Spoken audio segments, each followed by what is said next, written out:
Oh man, that is the 51st time I've heard that this week, and I'm still not tired of it. Only 51, dude. I got like triple 51 that. today. That's what I meant. You need to hype up the Christmas intro. Oh, dude, I think that I'm wearing enough Christmas cheer for the day. But welcome everybody. Welcome to another Tuesday. Welcome. It is weekly whiskey on Tuesday. John, thanks for joining us. Last year we wrapped up our business for the year, which means that it is all fun from here to New Year's. We have a really great episode today. We're being joined by Will Schragis from Barrell Craft Spirits here in a minute. How you doing, John? I am doing fantastic. As you can see, I was able to dig up the chicken cock whiskey sweater. Whoa! I was pretty pumped about that. I had actually, when we had Greg Snyder on the show a few weeks back, I'd already ordered it, but I didn't want to spoil the surprise and tell you. So I did get this, and I am really pumped about it. We got a lot of good comments about it, too. People love this thing. Yeah, man. I mean, it looks beautiful on you. You wear it very nicely. Thank you, sir. And look at what you got going on, too. Yeah, we got a little Christmas up top. We got a little Kevin McCauley. Oh yeah, there we go. On the bottom, it is Christmas time. So, without further ado, let's hit a little quick bourbon news, and then we'll get right in. Will is waiting in the green room. I'm sure he's back there chugging some good stuff, and it'll be a good time tonight.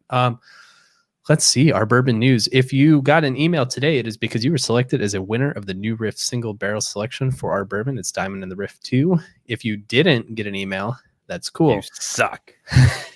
Well, you suck if you want a new riff, but that means that you're still in the running for Knob Creek or 2 Russell's barrels. Knob Creek selections will be picked tomorrow, and then Wednesday. Oh, tomorrow is Wednesday. Thursday morning and afternoon, Russell's barrels will be picked too. So keep an eye on your email. Keep an eye on our bourbon. Be checking those inboxes, especially your spam folder, because the Lucky Golden tickets are rolling out and they're offering booze. So I think that's the goods I got for today. What do you say? Should we pull Will in? Yeah, I think this man's ready to party here. Will.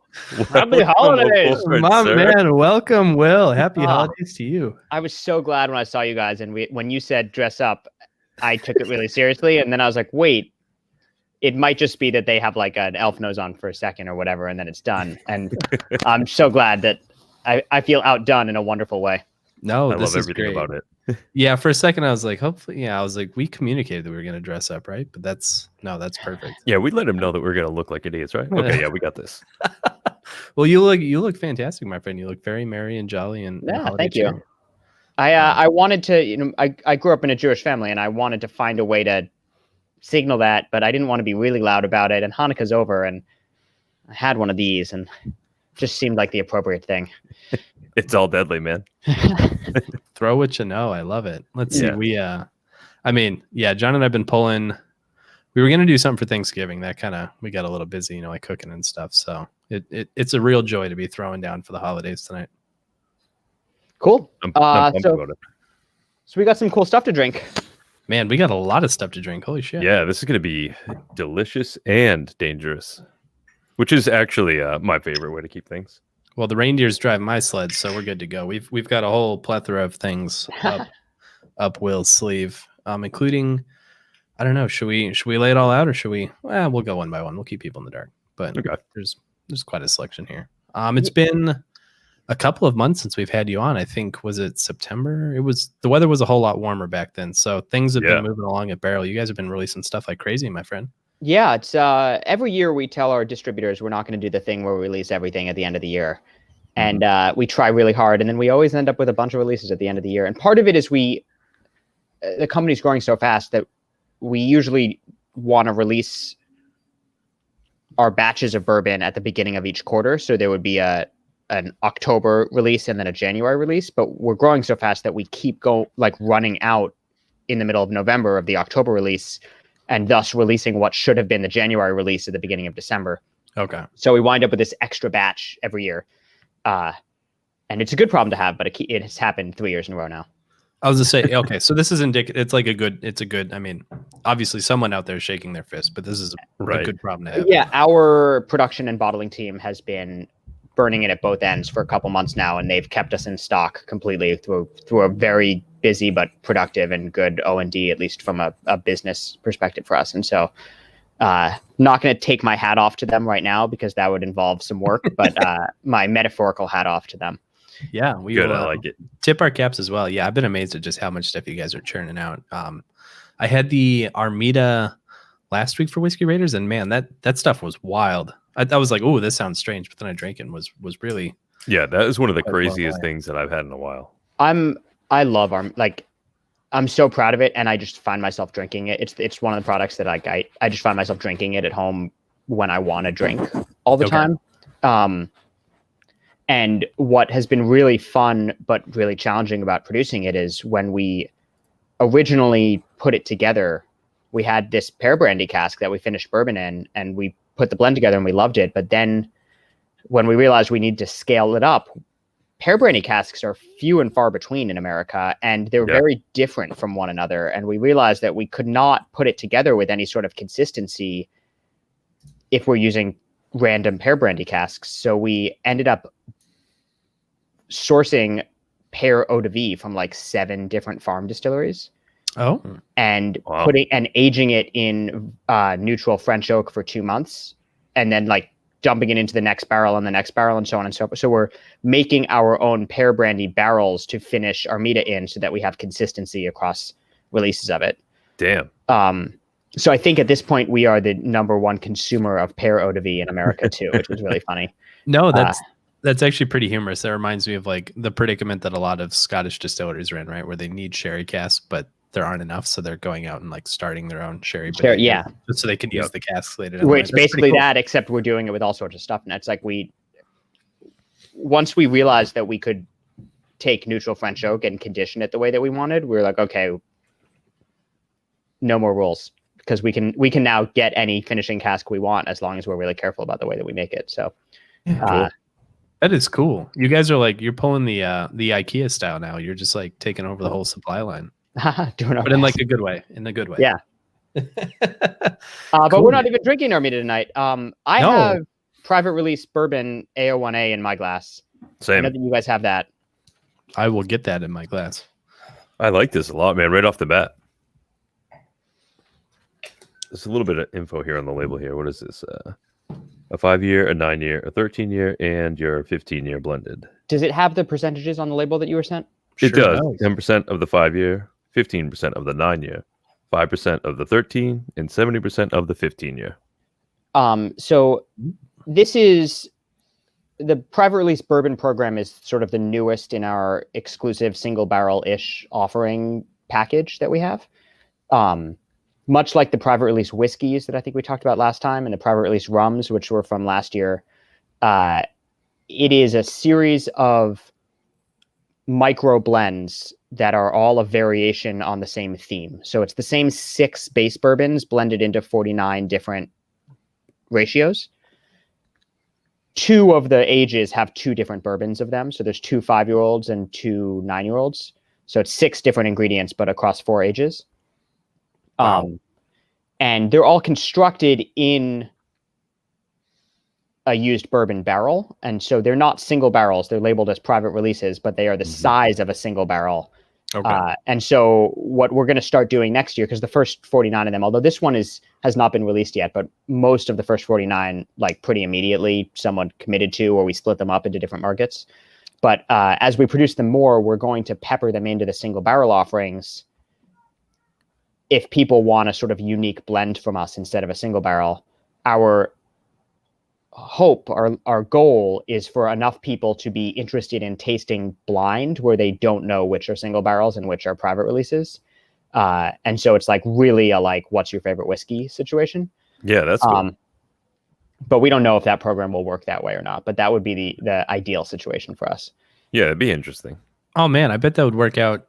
It's funny because John and I think it was last week, we released an episode on whether blends were going to overtake single barrels in 2021. Yeah. And this is like the exact reason that like blending has been ignored in, at least not like in American whiskey, but in like the kind of the hype circles, like the things that get people really excited. So I think like doing that blind would be not only like hysterical, but also really insightful. Are you guys doing like a 53-gallon bourbon barrel? So it's going to be like 200-ish bottle yield, or?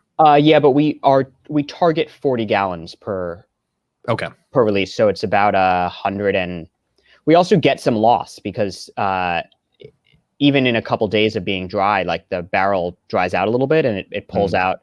And there's spillage is the wrong word because it's not like spill on the floor, but there's loss anytime you're transferring in and out of a not pumpable container. So like stainless steel with hoses, you don't lose anything really, but in and out of a barrel, you always lose a little bit. And so they yield, some are as low as 26 6-packs, some are as high as like 35 6-packs. But okay, I mean that's pretty reasonable. I'm saying this because up in my head I'm thinking of what to buy for our bourbon next year. And I was my dream is to set some tastings up where we do private release whiskey, single barrel whiskey, private release bourbon, single barrel bourbon, Canadian rye, and Indiana rye, like all options that are the same yield and the same price, blind. So it's just like, what is your favorite whiskey from us? And then, but I don't know how many people are going to let me do that with them, but that's my new favorite tasting starting next year. I didn't know going into this that I was going to be in your dreams, Will, but let's make all of that happen, man. That sounds great. Yeah, sounds great. Yeah, that sounds like a poster child for an our bourbon tasting, actually. So yeah, we'll revisit this. That can be yeah. You've piqued but this particular blend, it has an A at the end of it, and if you go on our website, you can see sort of all the original 49 that were released, and they have codes. The first letter is an A. That means it's part of the first series of the 49. The second two numbers are the blend number. So the 01, this is the first one through 49. And the last letter is a after the fact blind. Our blending team sorted them into corn forward, Kentucky style, Indiana style, and like old and oxidative, which is the A. And this one was pretty easy because it's like 70% 14-year-old or 15-year-old. But the rest of them were, they all have a letter at the end, sort of indicates the style too. So if you like this one, you'll like the other ones that have an A at the end. And if you like the ones that have an I at the end, you'll like all of those, and so on and so forth.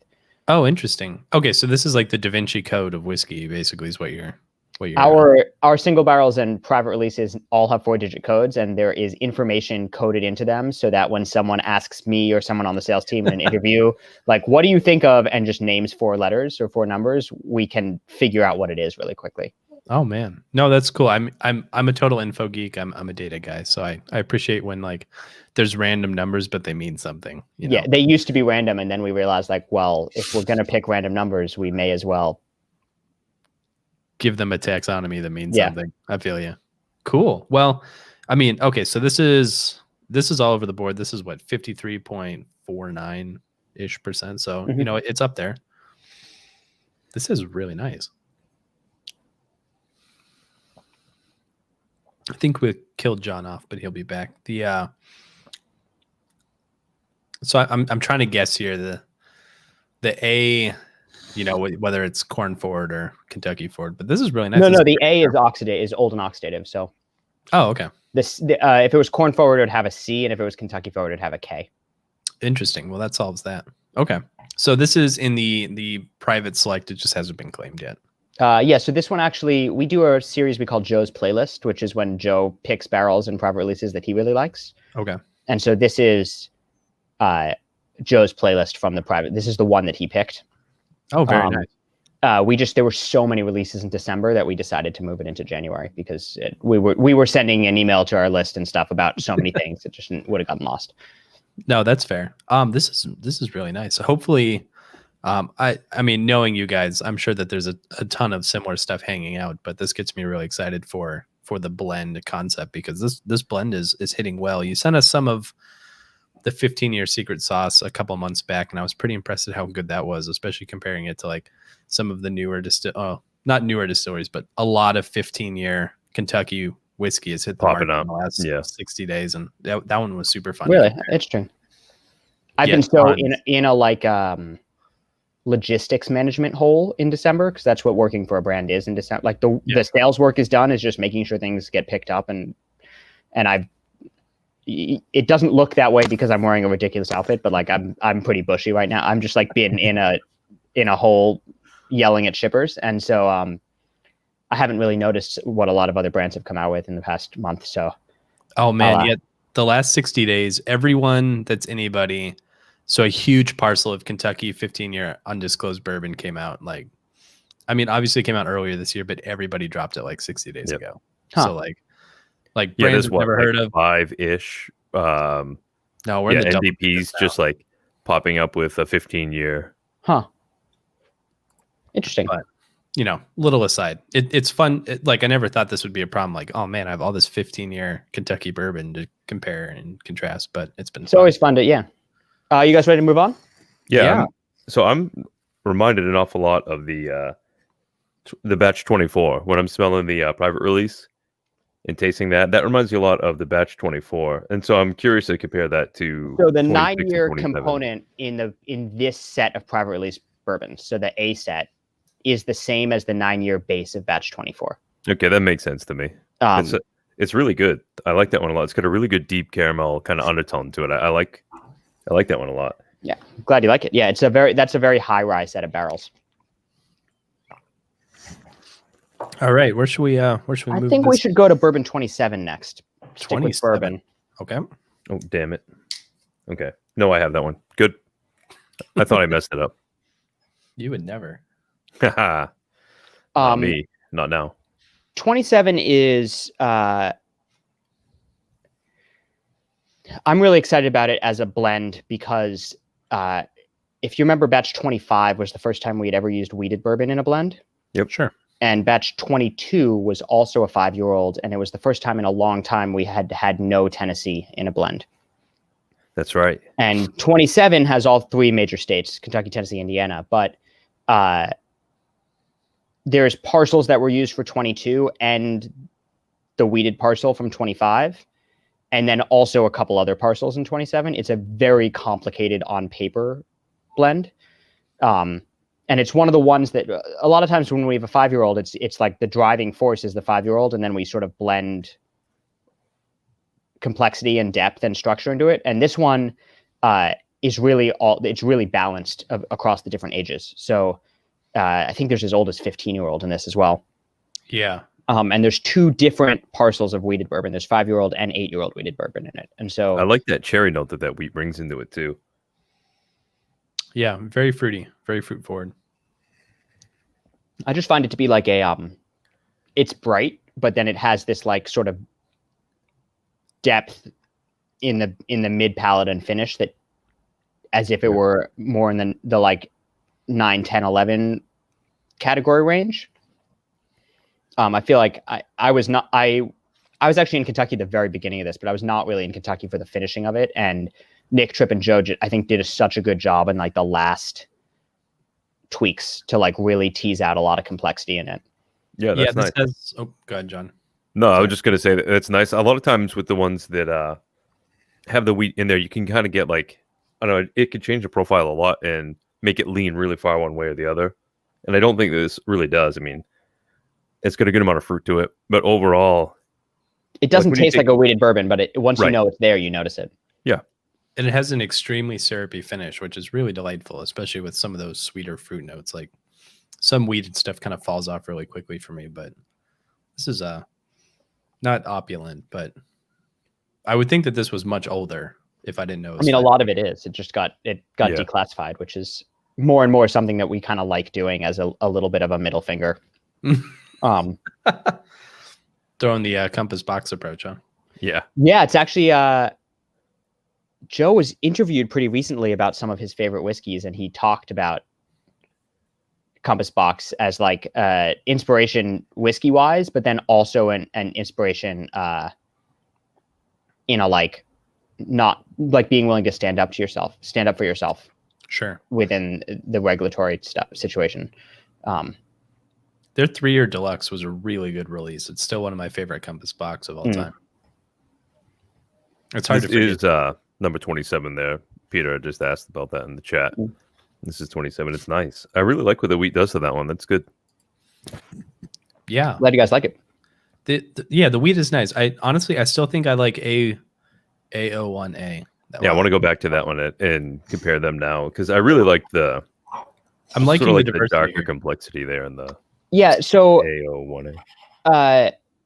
Batch 27 to me is like a much deeper, more powerful bourbon than really any of the private release bourbons are. But what you get in the private release bourbon is you literally had a person who blends whiskey as their job looking at 40 gallons and tasting it and being like, it's like the equivalent of like, droplets of a blend.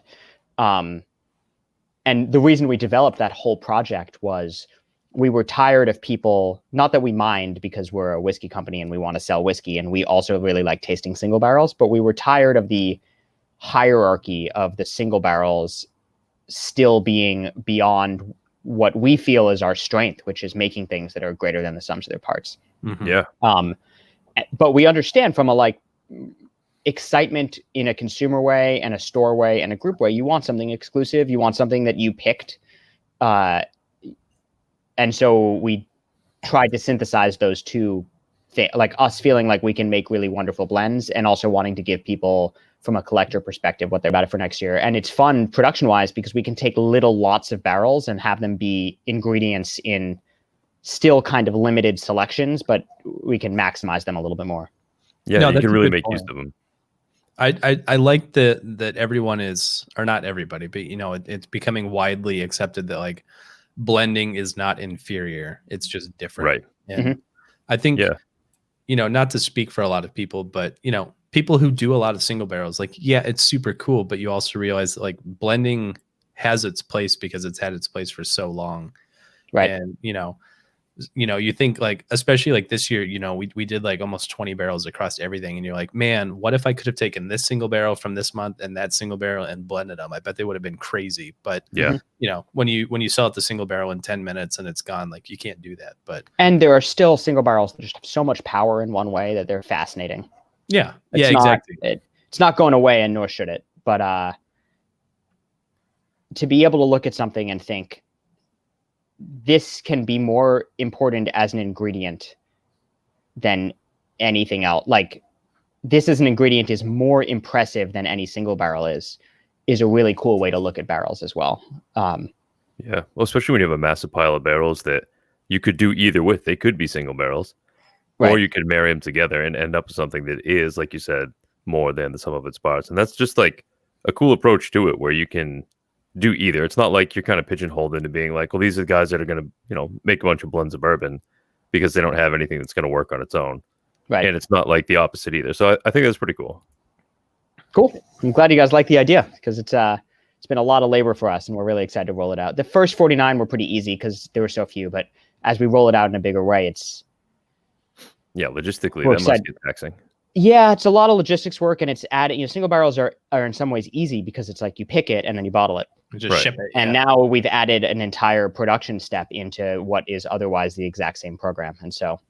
Well, and that's what we learned. We did a blend. We did our bourbon's first blend and John was a part of that one as well. We did that earlier this year. And, we've done a lot of single barrel picks online and where everyone tastes and we're like, yep, this is the barrel. And that's done, and you can be in and out in an hour. But that stream was like 2 hours long as everyone was like, oh, okay, now we have the supplies. Everyone's got to blend and talk about it and tweak and adjust. And then, we found one we love, but, you don't just roll out the barrels and be like, yep, this is the one, we're done. And then walk out. There's all that intermediary work. So, and I'm sure at a huge scale, that's even harder. Like it was just us with beakers and stuff. And then, we don't work this way because we do everything at cast strength, but it's like, do you knock everything down to the same proof and then blend it? Do you blend it and then knock it down? Do you knock some of it down? And that gives you very different ratios and also different, marrying patterns of the different barrels. Exactly. The complexity is unreal, but I'm glad that it, not to say it's becoming destigmatized, but, for a long time it was like, oh, that's a blend and people would write stuff off. So I'm glad to see that blends are, for lack of a better phrase, they're like hip now, or they're kind of coming into the stepping into that spotlight. Me too, because it really lets us do cool stuff as a company to know there's people that want it. Yeah, well, we like cool stuff, so we do. What's next? We got 26 next, right? I think, and Dovetail and New Year. Let's do 26, I guess, because stay with bourbon, and then we'll do New Year, and then we'll do Dovetail at the end. Okay. I like it. That shapes up just right. Looks so nicely. Cool. So 26 is also a bourbon, it appears. Yep, yeah. 26 is also a bourbon. It's a 9-year-old. Yes, because they must have a lot of that same AO1A and batch 24 in it, right? Actually, the 9-year-old in this is not that high rye set. Oh, it's not? There is some high rye in this, but it's 26 is not a exclusively high rye bourbon. It catching on the nose. It reminds me a lot of it. Actually, I have the other one here. I could just do them side by side, I guess. This reminds me of gingerbread houses. So the driving force behind 9 is actually a bunch of 10-year-old. But there's some 9-year-old in it, but it's a 10-year-old 8488 set. Okay. But then there's Kentucky, Tennessee, Indiana, all in it as well. And 26 was a little bit of a frustrating batch for me because it's a really good. It feels very all-encompassing. Like it's not like it's saying a lot of things at the same time. It's saying like one very cohesive message as a whiskey. 27 to me is like there's the nose and there's the front palate and then there's mid palate, which is very surprising. And then it's a little deeper than you expect it to be. And 26 is like a really umptious, round, structured bourbon. Ooh, this is nice. It's a little bit more of classic from us, I think. There's a lot of batches that we have that fall into this sort of like teardrop mouthfeel. Yeah. And it's smaller than it was supposed to be.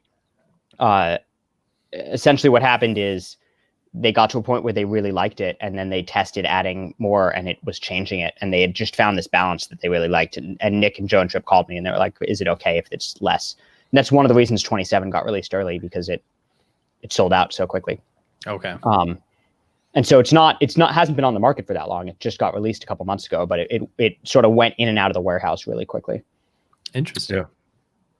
Yeah, this to me feels very not typical, but this is like if I had to say on profile for Barrell. Yeah, absolutely. Not to get overconfident and say I could tell it blind, but if I tasted this and someone's like, that's Barrell, I'd be like, oh yeah. Yep. It's amazing to hear you say that because all of our batches are so different. And for us, like we slave over each one so much that I feel like there's a couple 18, 19, 21, 23, 26, which are like, I think of them almost as house style. Okay. And it's not so much that they are similar to each other. It's that they were not batches that we introduced new sets of barrels into. They were batches blended from sets of barrels that we had used previously at one point or another. And so they feel a little bit more familiar to me. Yeah, that rings very nicely. Like this, it's not like everything you guys really, like some distilleries have like character, right? Like if someone puts Wild Turkey down, boom, I know it's Wild Turkey. If someone puts down like major Beam. subsets of Beam, boom. Yeah. In my mind. Like, oh, yep, this is Beam. It's good, but like, yep, this is Beam. Like, you know, Barrell isn't quite there in like the homogeneous of like the profile, but like, I would be, I want to give myself the confidence and say that, I can probably guess this is Barrell, even though that's a total lie. Since we're talking about my dreams for next year, I like this. There's a lot of groups around the country that do blind tasting competitions. Mm-hmm. And another one of my dreams for next year is for Dovetail to get nailed in a blind taste, for it to be included, and then for someone to be like, that's Dovetail from Barrell. And because it hasn't been around for long enough that I feel like it's a fair blind taster. Yeah. But I think by next year it might have been. And it's so recognizable. Not to like put a shameless plug in here, but Barrell should get in on the Ascot Awards. Fred and Joe have known each other for a very long time, and Fred is really particular in being he doesn't want to be sold to by brands at all. Yeah. And so I love Fred, but I talk to Fred about rum a lot. I don't talk to Fred about whiskey very much or what he's doing.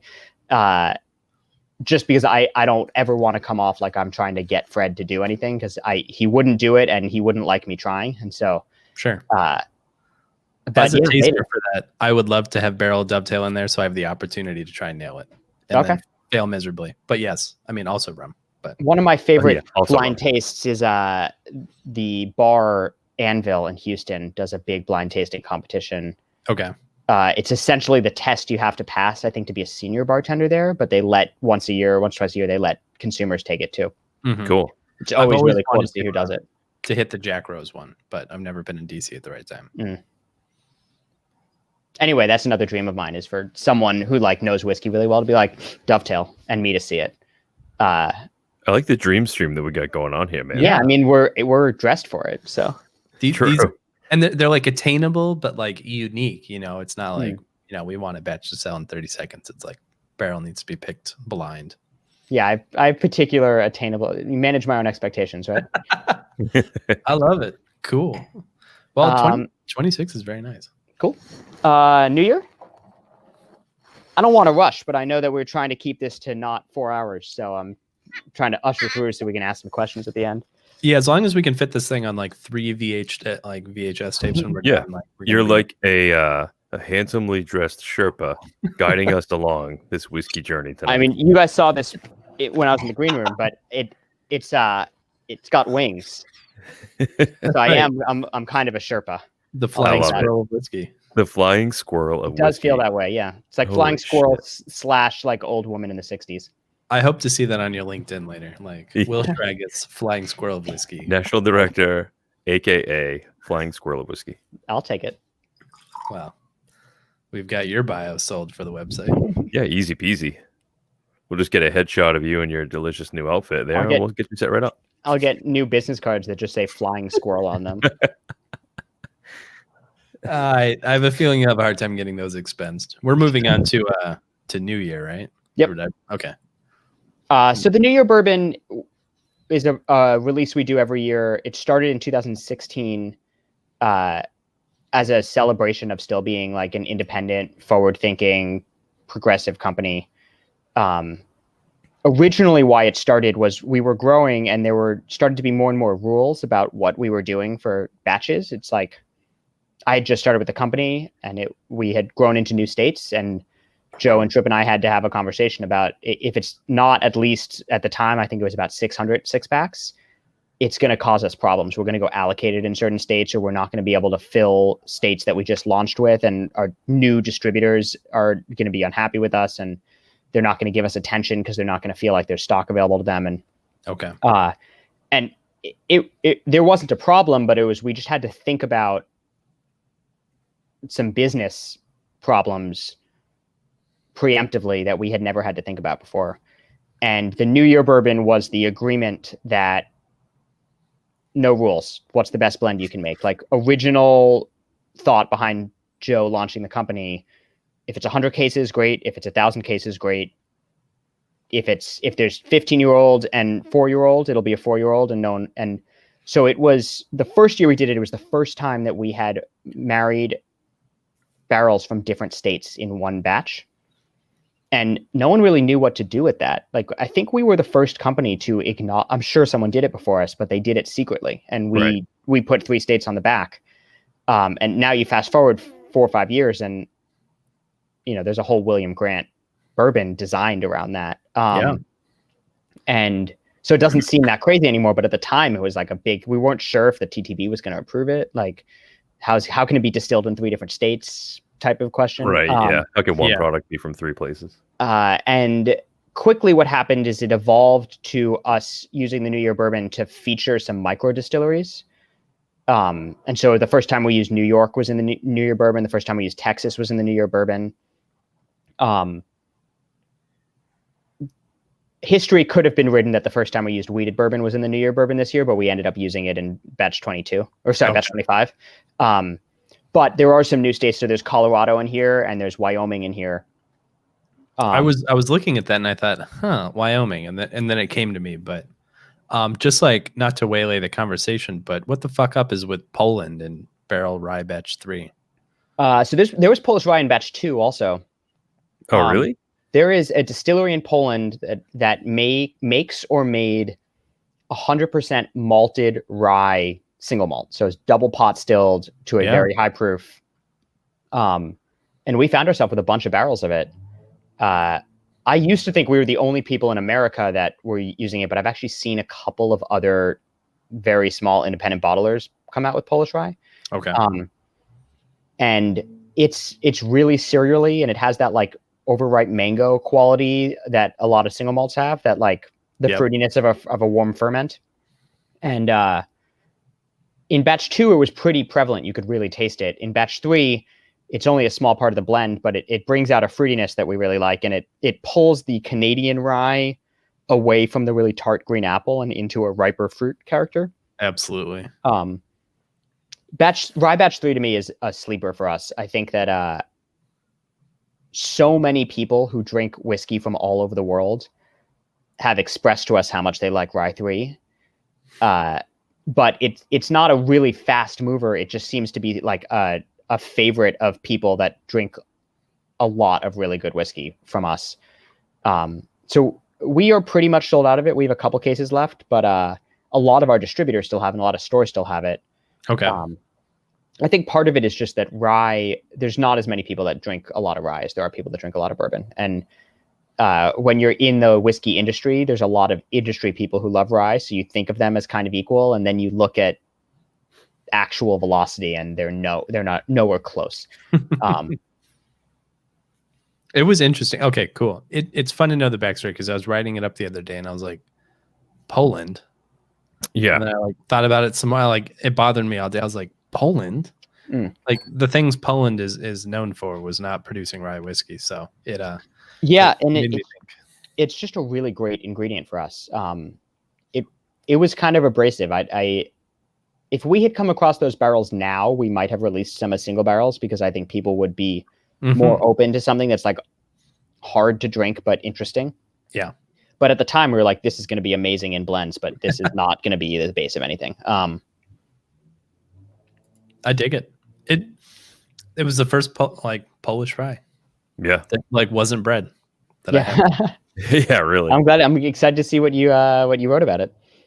Yeah. I mean, it was interesting. It was fun to be like, wait, Poland, and then realize that it was Poland. So, but anyways, I totally waylaid the glory of New Year, which is no, not at all. I'm glad. Damn it. The hallmark is blending from new, unique sources. It's our way of I don't want to say experimenting, because we do a lot of that all year now, but sharing the batches of bourbon are we're actually pretty conservative in like what we consider bourbon from a like laws of production and also flavor profile. We never want to get away from toasted or charred virgin oak being the driving flavor of the whiskey, and corn being the driving grain flavor of the whiskey. And the New Year bourbon allows us to feature like bits of small barrel and in this one, bits of olded wheated and things that were aged in places that are not the same climates as Kentucky, Tennessee, Indiana. So like what I find with this one is there's a fruitiness and a lightness that comes from the Wyoming and some colder aging, and then also from wheated bourbon. And then there's a hint of small barrel aging, which you get out of the New York and the Texas bourbons. A hint of that like extra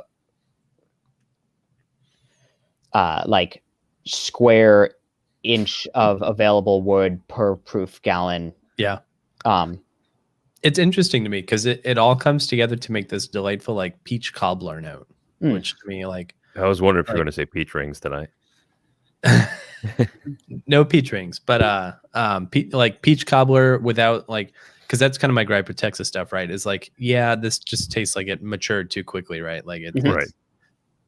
Like it's either too young or it's immediately bitter and just like completely over oaked while being too young, which is like kind of a weird misnomer, but you know, no, I think part of the problem too is that it pulls oak so fast, but it doesn't necessarily let the things from the oak handle themselves. Yeah, they don't get to do that job.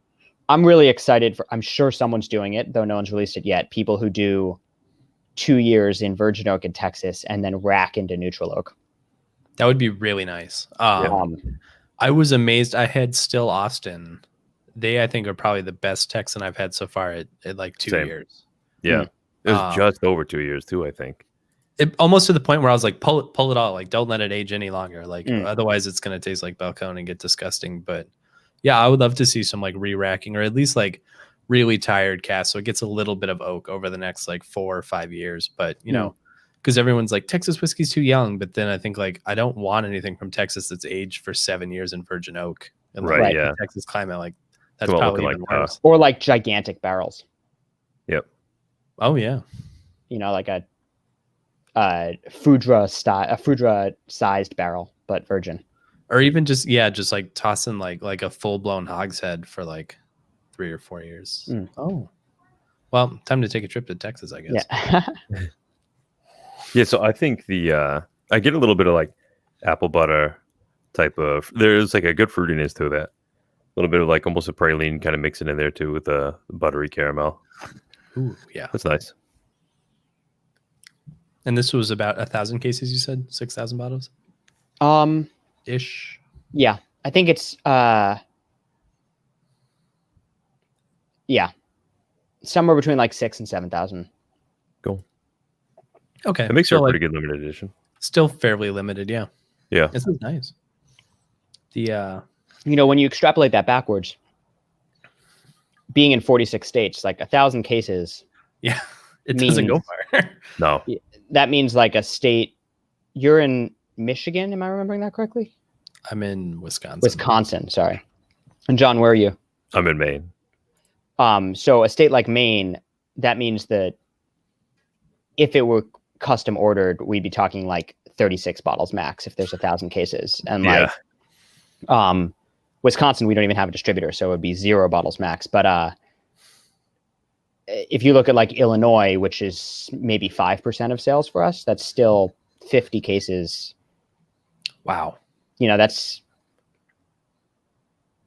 6 or 12 bottles per Binny's location max, and then some other to other people. 1,000 cases sounds like a lot, but it actually goes really far when you're a nationally distributed company. Yeah. No, it makes sense. I mean, we were drinking the limited edition from Chicken Cock a couple of weeks back, and that was, I think, 1,300 bottles total. So yeah, you know, and they were stretching to get that, I think. Just tiny. It's weird as a sales team because 1,300 bottles takes the same amount of time as 1,000 cases. Yeah. Because you have to have all the same conversations, except at the end of the conversation, instead of saying, and your allocation is 66 packs, you have to say, and your allocation is 71 bottles. Or, you know, and then people go like, oh, what the hell? And then you have to have that. And it's the same thing, except you end up having to apologize a lot. Limited editions are like, they're not really that fun when you work for a whiskey company because you end up, you can't send bottles to people as gifts because you don't have enough. Yeah.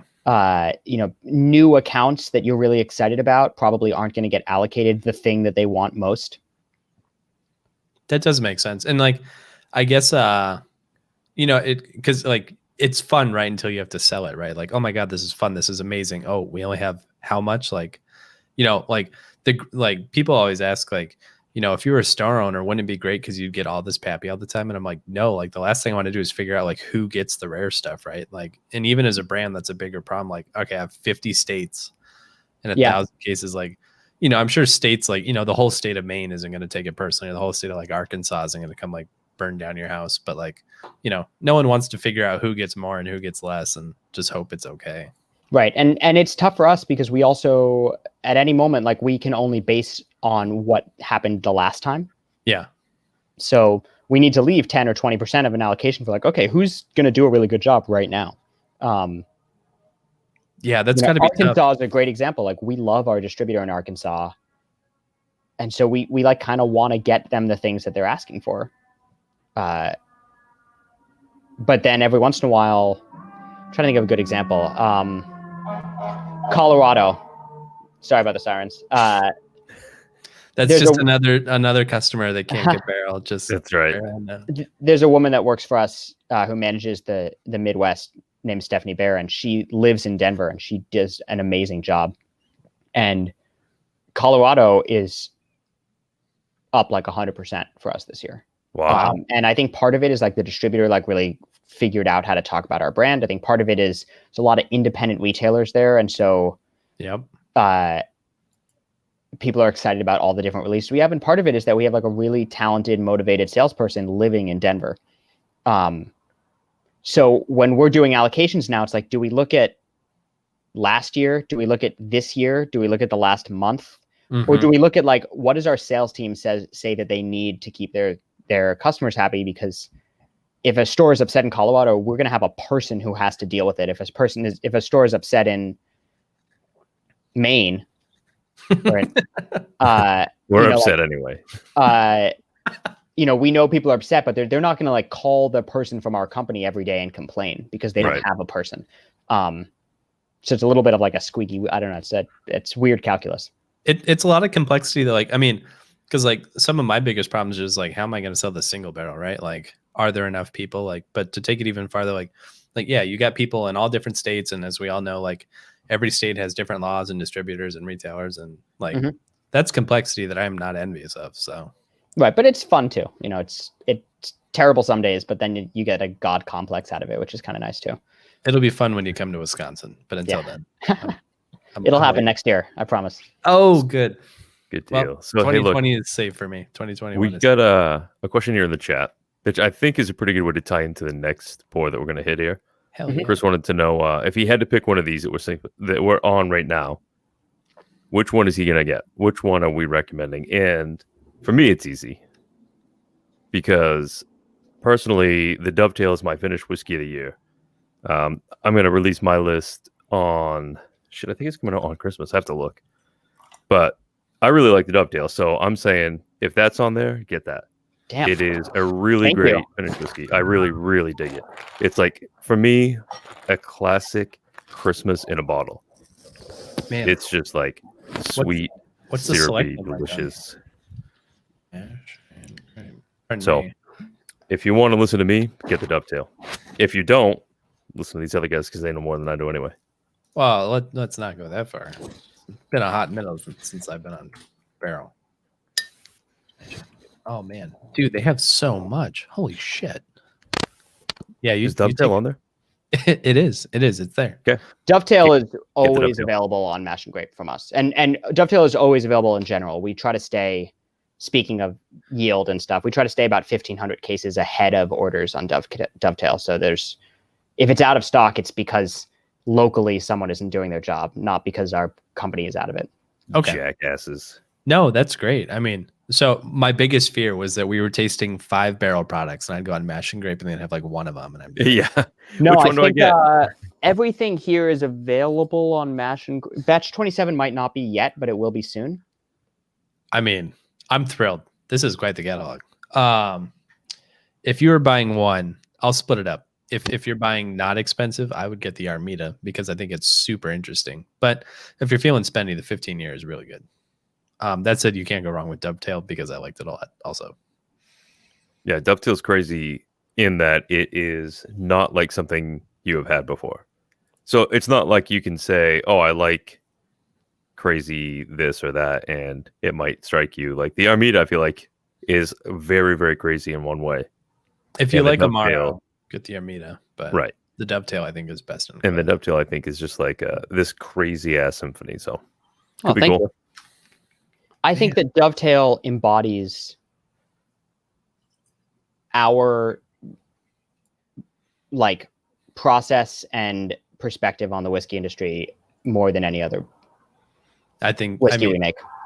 Yeah, if you had to like pick one barrel craft spirits product that I was like this kind of like, you know, I know that you guys are doing crazy stuff in every direction, but like if you want a really great representation of like their best, I think that like I like the name. I like that it's so much, but it's pretty concise as a whiskey. I like that we've really honed in on producing all 3 ingredients, and so the consistency is really there. Ultimately, in the end, like if we had to pick one, it would be a bourbon because our bones is as a bourbon company. But Dovetail to me is. I get the question like, what's your favorite or what are you most proud of all the time, and it changes because it's like, oh, we just released something, it's shiny and new, but right. The 2 years of working with Dovetail and in only 2 years, it going from like, what the hell is this to people being like, this is a really serious whiskey in the scope of whiskeys just like, it makes everyone on the production team like feel so accomplished making it all the time. That's good stuff. I mean, of the bourbon or, you know, the whiskey get Dovetail. Your guys' rums are some of my favorite too, especially like Tale of Two Islands and stuff. Those have always been fun, but man. So yeah, I mean, Dovetail's fun, man. Not to be too subtle about it, but I think we're all drinking Dovetail. Yeah. I just poured some myself. It's I didn't do the dishes this week, so I'm just down to one glass, so I'm kind of rolling through. But man, that's good stuff. I like everything about that, man. What is it? Yeah, the Cabernet. I'm always interested when I see Cabernet barrels in American whiskey because I've had some like Cabernet. At first, I thought was kind of like a no-brainer. Like, oh, like I like Cabernet, I like American whiskey. Surely nothing can go wrong here. And then I had brands like Slaughterhouse and Crooked Stave, or like Burning Chair, whatever those Napa brands are, and they were all terrible. So like kind of I was like, all right, Cabernet is now like kind of a watchword for me. But so I totally agree. I don't really like Cabernet finishes. I also don't really like Pinot Noir finishes across the board. Oh man. But what people don't really talk about when they're talking about wine finishes is it a dry barrel? Is it a wet barrel? Are the lees of the wine in it when you're putting the whiskey in? So you're getting like a gunky whiskey that you then have to filter out again? Or has the barrel been cleaned? Also, like, was the barrel used once? Was the barrel used twice? Was the barrel used 4 times with wine? Because if it's only been used once, it's essentially a virgin barrel in terms of hemicellulose available, because one season of wine is not going to ceviche the barrel the way that a distillate would, unless you're talking about like a really serious cab producer like Dunn, who like it's one use, but they do a couple years in the barrel before they pull it out. We have ended up using the Dunn barrel. We use them twice for Dovetail, and then we do a pretty serious clean on them, and then we use them to condition for other things because the quality of the wood in those barrels is so good. Oh, okay, good. Dunn uses like only the best. Yeah. Forest French oak, like just not to hate on American Coopers, because like bourbon barrels are awesome, but like you look at a bourbon barrel that's really designed to use once and then sell or break down or use for a commodity whiskey, and you look at a really fine French oak barrel and it's designed to use for centuries. Like there are producers, so many producers in Europe that will use barrels and will fix their barrels because they want them to be neutral. So it's like it's produced to be a container forever. And basically, I agree. Like, I think there's a lot of bad wine finish whiskey because people don't really think about it's really the wood that you're talking about. And it's like, what condition is the stuff that's in the barrel in? Exactly. I will admit, Pinot Noir has also typically kind of been a warning sign for me. But I did have a Bull Run American whiskey, which was an MGP American whiskey, Pinot Noir, that was really nice. But Bull Run, their production facilities in Oregon, isn't it? Yeah, and they were using Willamette Valley. They were probably using someone's really nice French oak barrels in it. Yeah, and it was evident too. I mean, it was like John and I have had it like multiple times after streams. Yeah, and like, oh man, like it's real good. It's like a good problem to have, but like we really want to find a company like Dunn to partner with in the Willamette Valley. But we really want to find the right people. We do have some really cool in the private release whiskey series, the series that has all the crazy finishes. We have the DHC series. So it'll be DHC and then 1 through 7. Okay. It's the same blend of Kentucky whiskey put into 7 different single vineyard or specific blend parcels from the same Chardonnay and Pinot Noir, California Chardonnay Pinot Noir producer. So it's the winery is called Marine Layer, and there's 7 different releases. They each have Marine Layer finish on them, but it's a different wine from Marine Layer in each one. Oh shit, that's cool. And there's about 45 6-packs of each one. And then we did the same thing with the Rioja producer called Rhoda in Haro. Mm-hmm. Yeah. And so there's Rhoda 1, and Carimbo, each a different finish. And then, sorry, I'm throwing a lot of crazy stuff at you right now. We love crazy shit, man. Herman J. Weimer, the Finger Lakes Riesling producer. Not only Riesling, but they're most famous for their Rieslings. We did a Herman J. Weimer Noble Select, which is their Trockenbeer and Auslese style wine. Mm-hmm. And then they do 2 single vineyard TBA style wines, the Joseph Vineyard and the Magdalena Vineyard, which they're like right on the western coast of Seneca Lake, where like the area that made Finger Lakes wine what it was. So it's the same whiskey in 3 different late harvest Herman J. Weimer barrels. Oh, man, that sounds so good. I think those are all of the ones that are coming out anytime soon. We have a Barolo project that we're working on, and some cognac projects that we're working on, finishes we're working on too. But those are later in the year. Okay, well, that's all extremely cool. I spent a lot of time in the Finger Lakes region of New York, and I drink a lot of Barolo and Rioja and cognac. So offline we can talk a little more specifically about what's coming, because it's all really small, and a lot of them are actually getting split up down to the bottle state by state, mostly because we just want wine shops to be able to show same whiskey finished in, sure. Hopefully when restaurants come back, we feel like if a restaurant sells a lot of Rioja, like they might want Rioja finished whiskey. And this was one where we let the curiosity tail wag the sales dog. Okay. I like that term. Yeah, we try not to let it happen, but this is one where it totally happened. And there's like 15 or so releases that they're going to cause a lot of problems, and they're going to be really nerdy, and people aren't going to get what they wanted, and everyone's going to end up wanting the same one instead of the other, its siblings. But it was just so fun to make them that we kind of had to do it. Oh man, that's exactly the type of shit that we like. It's cool that, I mean, obviously you guys have to produce lots of other things, but it's nice to have that R&D perspective that, hey, we think this is going to be cool. Let's try it. Oh shit, it's good. All right, let's make a little bit of it. Like, yeah, the skunk work side of that's really fun. That to me is just kind of bonkers. Yeah, and what it is, like, if you really have to work hard on 150 bottle releases,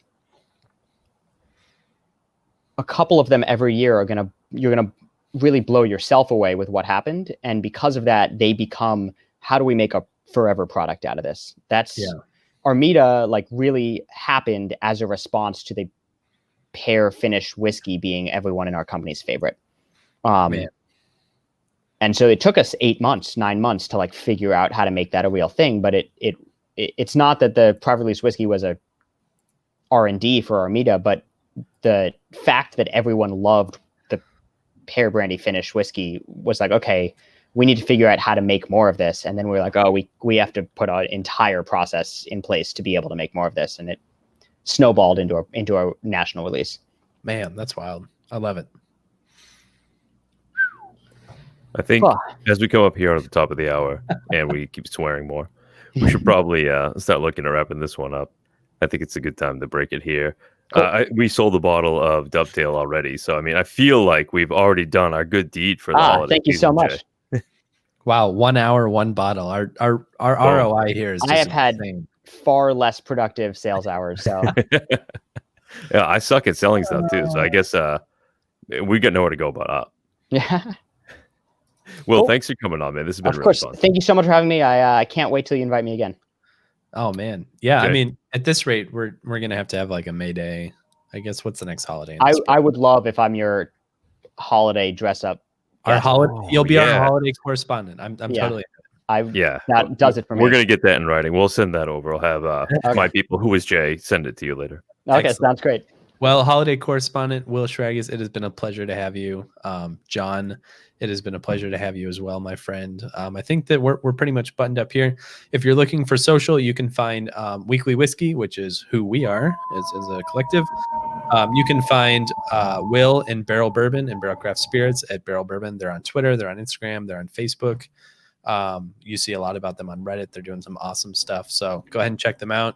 As we talked about, they have pretty much, I think, 255 products on Mash and Grape. Roughly a billion.